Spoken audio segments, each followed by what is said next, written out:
Hi,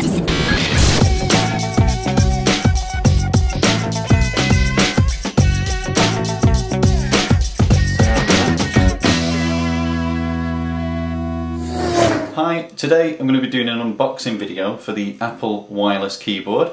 So here it is in its new shiny packaging. I'll just show you the box first. This is the front of the box with a side view of the keyboard. On the top says wireless keyboard. On the back another side view of the keyboard. On this side here just some information and the requirements, and on the side Apple logos. Okay, so I'm just going to cut into this plastic wrapper. Let's see if we can get that off.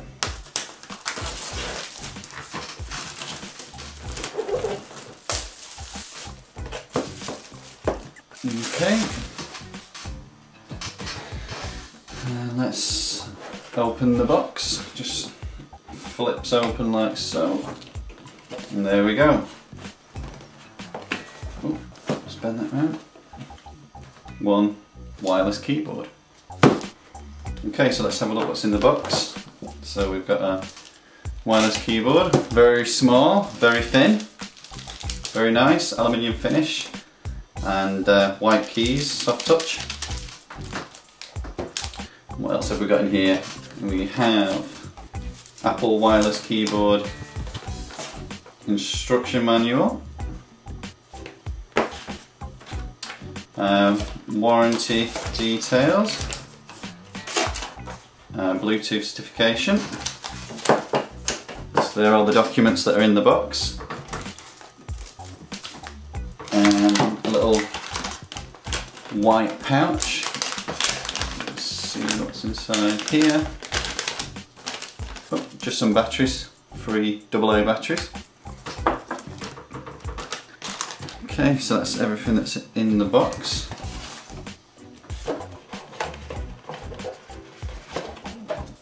Just put that to one side. And let's have a look at the keyboard itself. Okay, so it's got a nice wrapper on there. Smells nice and new. Just take the plastic wrapper off. Very small. Very small compared to the standard wired keyboard that I got with my iMac.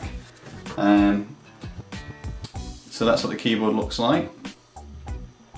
It's just sort of in a cylinder shape at the top there where the batteries go. On the back it's a very shiny white plastic gloss finish with a Apple logo, and there are some rubber strips just on the back there for gripping onto your desk, and just some rubber feet as well on there. So when you actually put it on your desk, it's nice and sturdy and doesn't slip all over the place or damage your desk. So let's have a look. There's a little plastic seal just on there.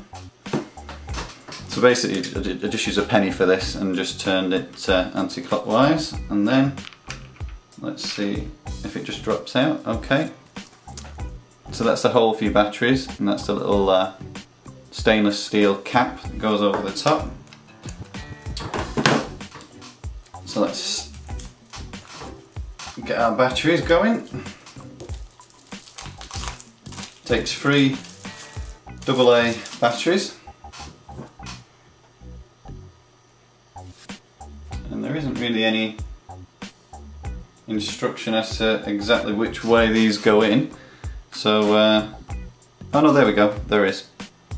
There's a small, I don't know if you can see that small diagram there showing you all the batteries go in the same way.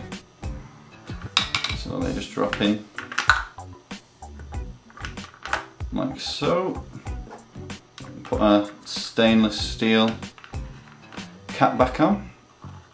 You can just twist that with the thumb and then if we just put the penny in and just turn it clockwise, sorry, and that just clicks in. And on the right hand side of the cylinder shape there's a power button there. So if we just click that, a little light comes on just to indicate that the keyboard's switched on, and also your caps lock key. It's not working just yet, just while it connects. And there we go. Just to compare it to my existing wired keyboard that I have for my iMac, I'll just bring that in now. In terms of size comparison, this is the standard wired keyboard with number pad, and this is the wireless keyboard. So we just put it to one side a bit there. You can probably see that all this here is missing. So you've got a nice little neat wireless keyboard, very handy for if you are connecting your Mac Mini to your television and you want to sit on the sofa and use your keyboard. It connects via Bluetooth. Or if you just want to use it with your MacBook or MacBook Pro, very versatile, very handy. Maneuver it round, put it wherever you want. Very impressive, yeah, very nice, very good quality, nice weight to it as well. Just generally good, a general good Apple finish. So there we go, the Apple wireless keyboard.